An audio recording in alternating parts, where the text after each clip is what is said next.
Derek Walsh was having one of those evenings where everything felt perfectly ordinary, and he liked it that way.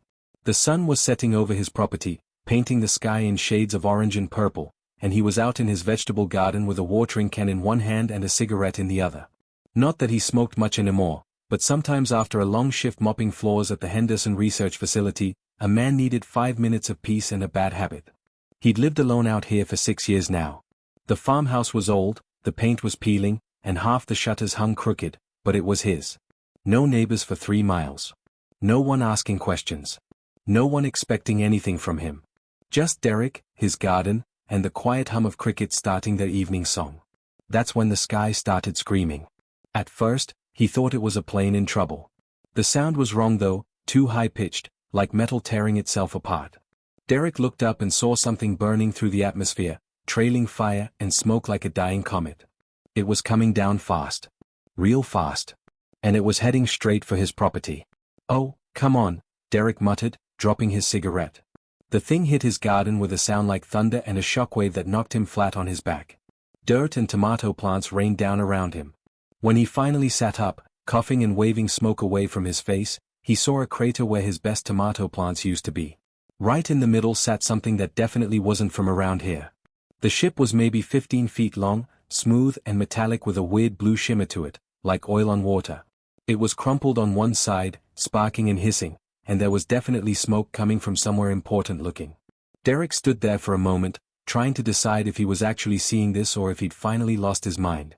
Then a hatch popped open with a wheeze of pressurized air. Derek took a step back, his heart hammering. He wasn't scared exactly, more like cautious. The way you'd be cautious around a wounded animal that might bite.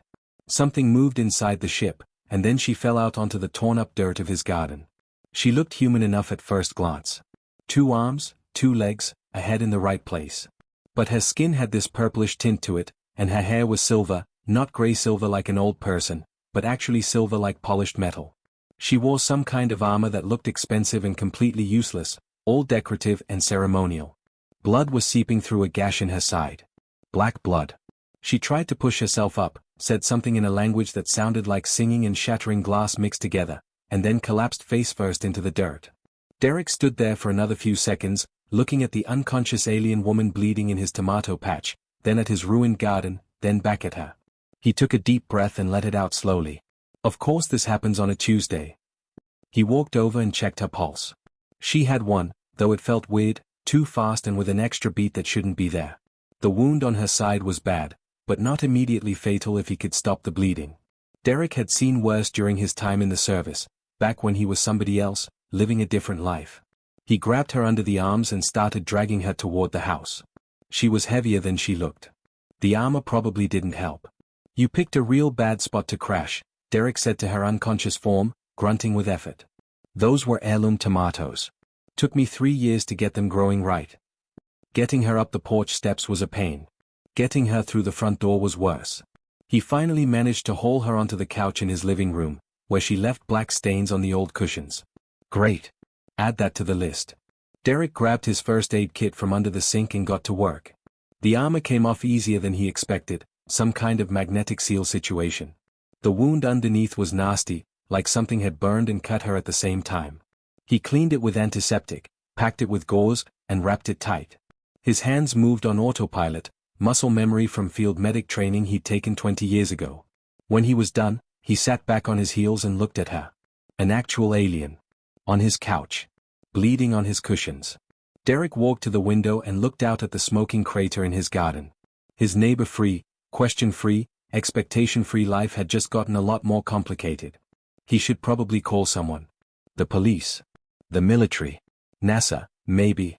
Did NASA handle crashed alien spaceships? That seemed like it should be their department. But then they'd come here, asking questions, poking around, wanting to know things. And Derek had moved out here specifically to avoid all that.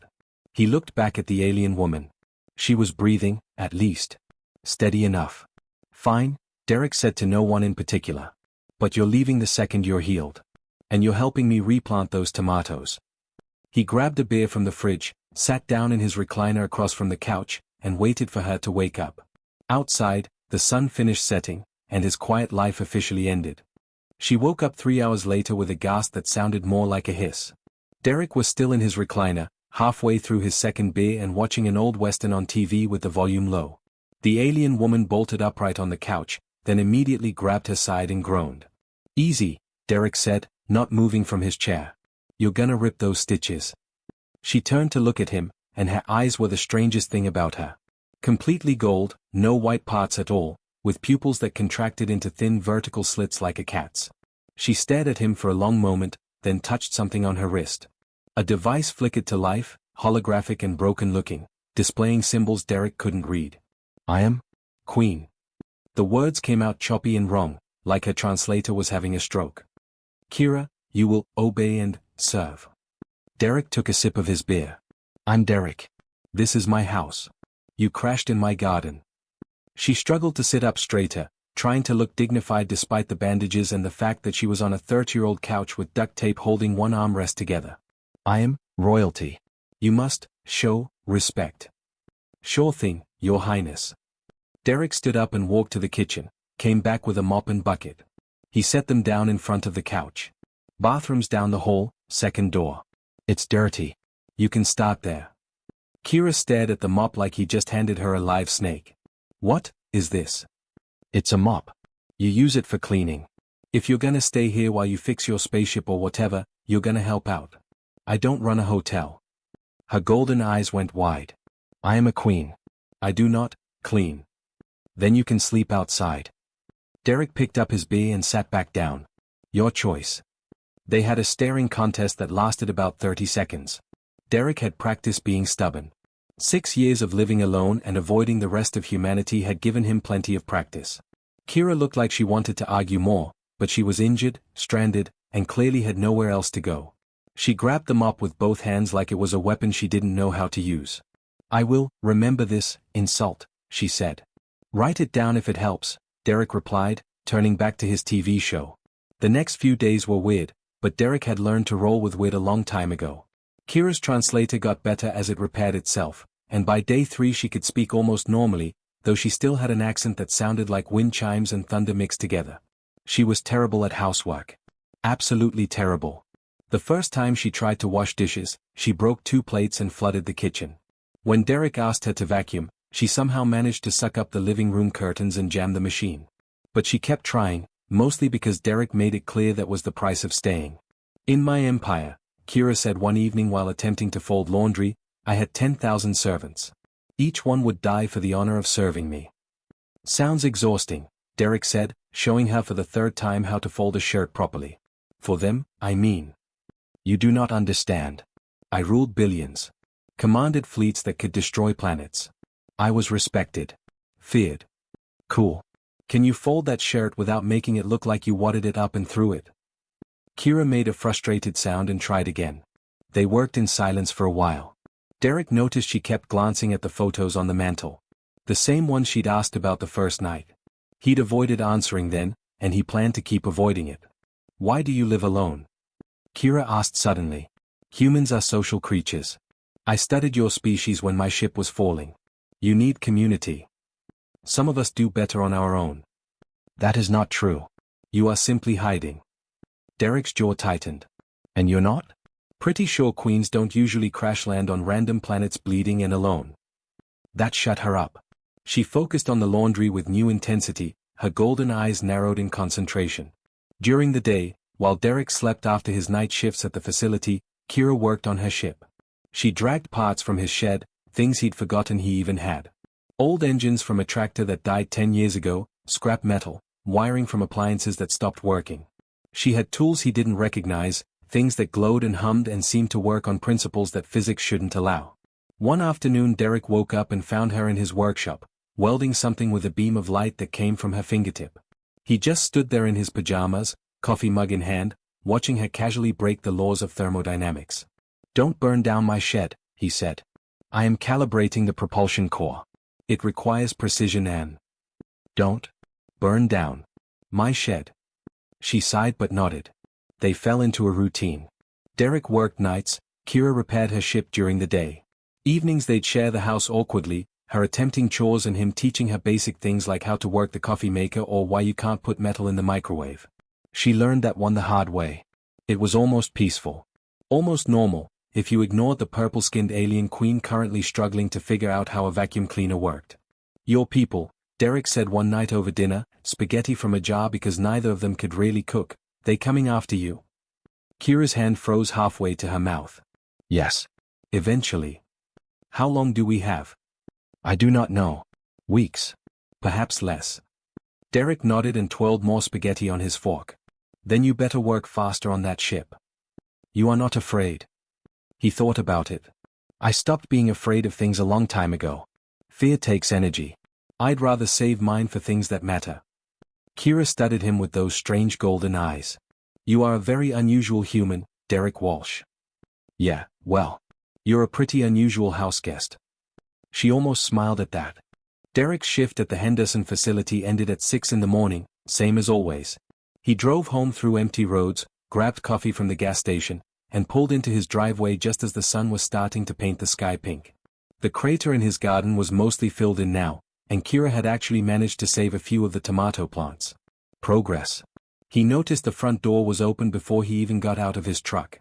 Derek's hand went to the glove compartment automatically, muscle memory from another life. He pulled out the 9mm he kept there, checked the chamber, and approached the house quietly. The coffee was forgotten in the cup holder. Inside, his living room looked like a war zone. Furniture was overturned, his TV was smashed, and there were scorch marks on the walls from some kind of energy weapon. And in the middle of it all, Kira was on her knees with her hands bound behind her back in glowing restraints. 3 figures stood around her. They were built like Kira, same basic shape, but bigger and covered in actual armor that looked functional instead of decorative. The tallest one, nearly 7 feet of muscle and metal, had his boot on Kira's shoulder, keeping her down.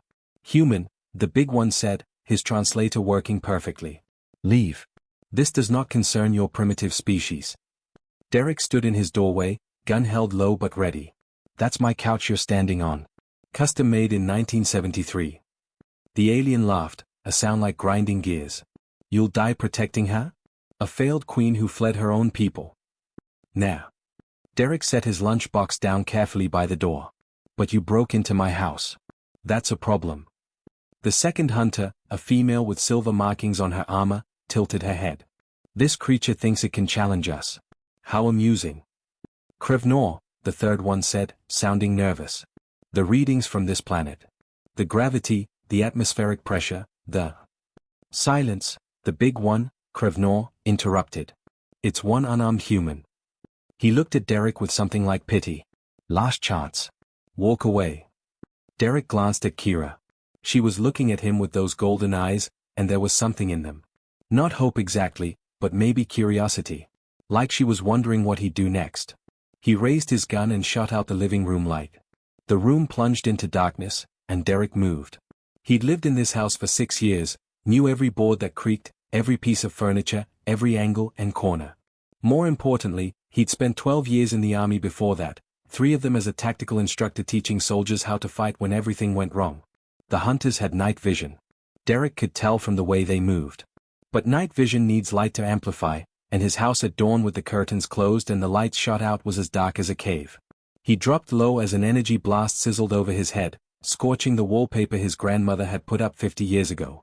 That made him angry. He came up behind the couch, fired twice at the muzzle flash from the female's weapon, and rolled left as return fire vaporized his coffee table. Scatter pattern. Krevnor shouted.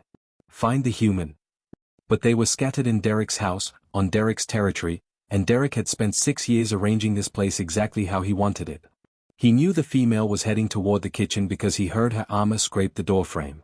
He knew Krevnor was near the stairs because that's the only place with enough clearance for someone that tall. The third one was panicking, firing randomly and hitting his own teammates. Derek moved through the darkness like a ghost. He'd done this before, in places a lot worse than his living room. The scared one went down first when Derek came up behind him and used the butt of his gun.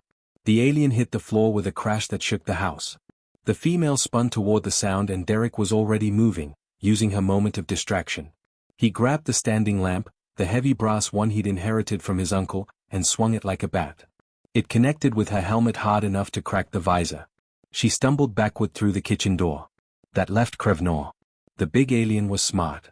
He'd stopped moving, stopped making noise, waiting for Derek to make a mistake. But Derek had one advantage the hunter didn't expect.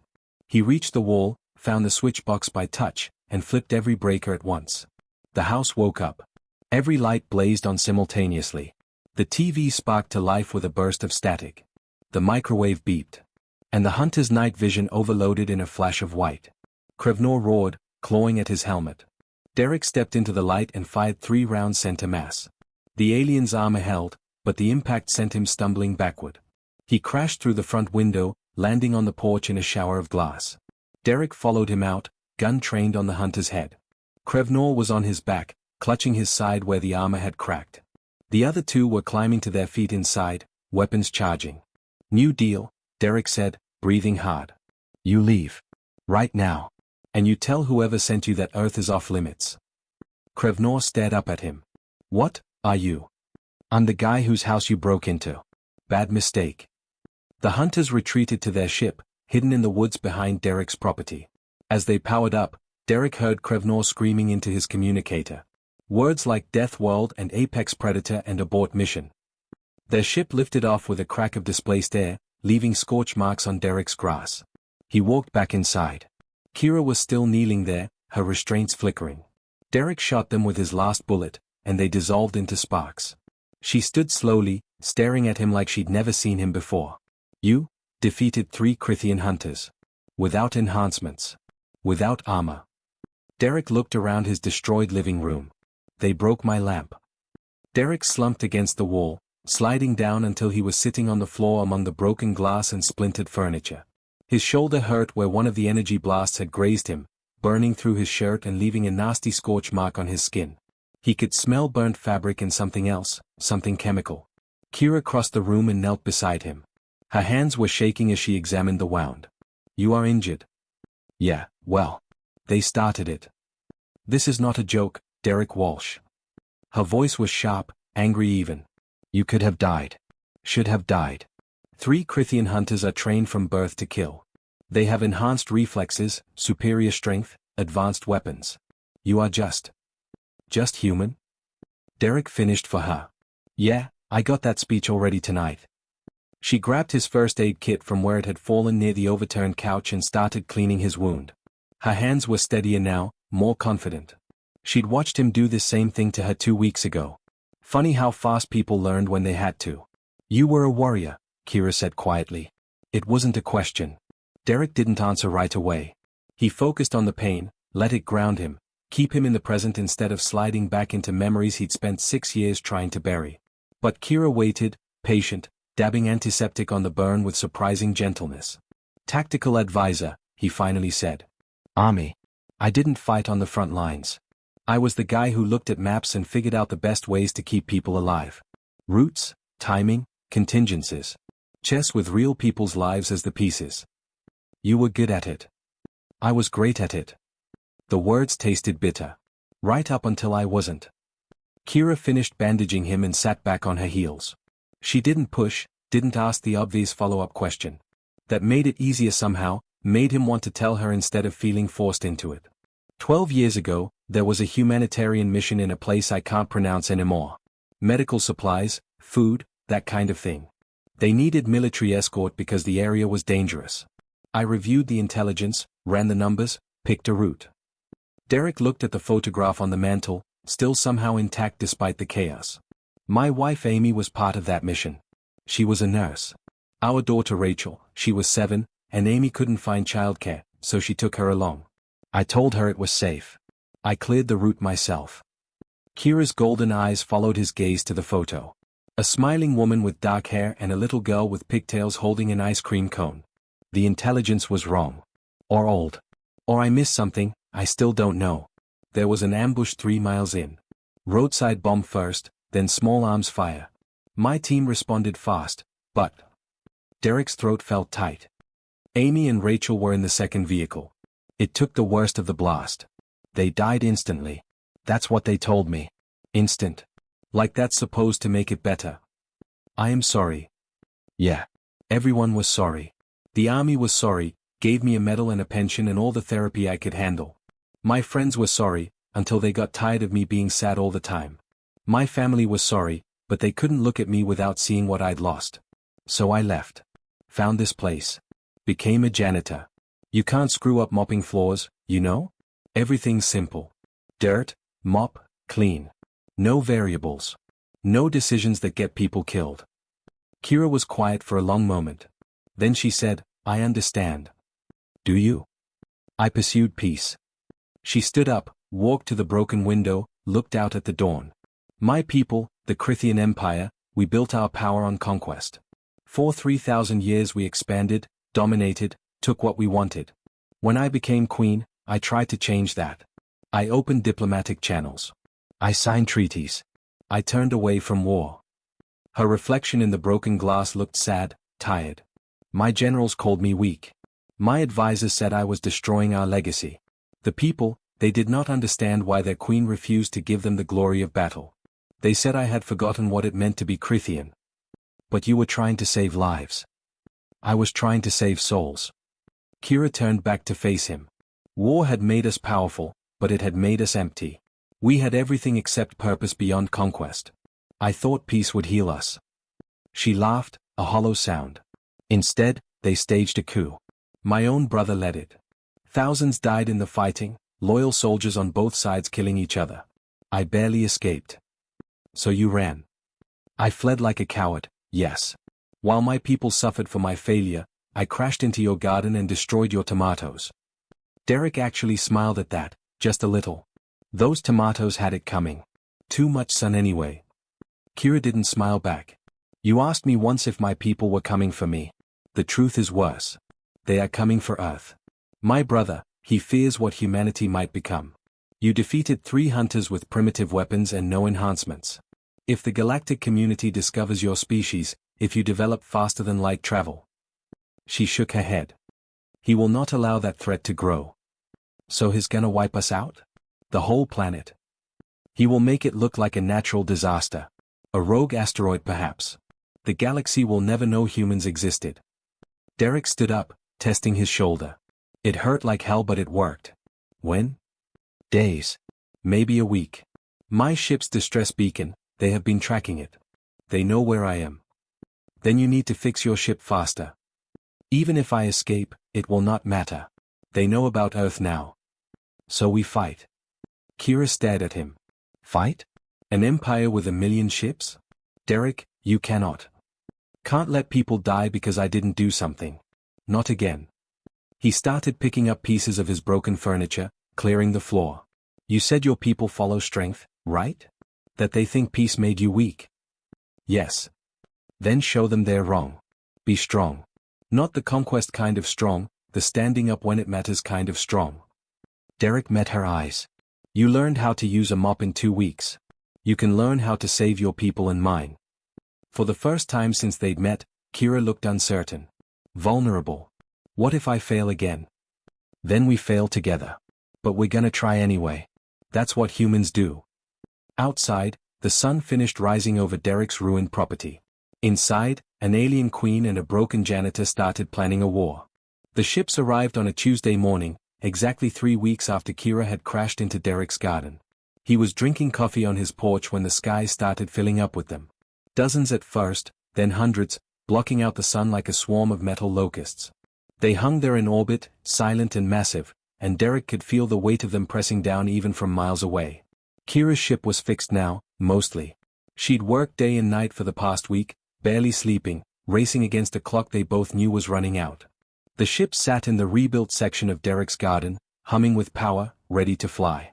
You should go, Derek said, not taking his eyes off the armada above. Get out while you still can. And leave you here to die alone. Kira stood beside him, arms crossed, looking up at her people's fleet.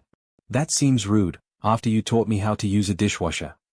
A transmission crackled through the emergency frequency on every device for 50 miles. TVs turned on by themselves. Car radios blared to life. Derek's phone started playing a voice that sounded like grinding stone and distant thunder. People of Earth. I am Emperor Vec of the Crithian Empire. We seek a traitor who has hidden among you. Surrender the false Queen Kira, and your world will be spared. Resist, and we will sterilize your planet. You have 1 hour to decide. The transmission ended. Somewhere in the distance, Derek could hear sirens starting up in town. Charming guy, Derek said. Real diplomat. He is a tyrant and a murderer. He killed our father to take the throne, then blamed it on political rivals. Kira's hands were clenched into fists. I ran because I was afraid. Because I could not prove his crimes. Because I thought survival was enough. And now? Now I am angry. She looked at Derek. You were right. About strength. About standing up. I have been hiding while my people suffer under his rule. No more. Derek finished his coffee and set the mug down on the porch railing. Then let's give him an answer he won't forget. They used Kira's ship's communication array, patched it through every frequency they could find. When Derek started broadcasting, his voice went out to the fleet above and every screen on Earth below. Emperor Vec. This is Derek Walsh.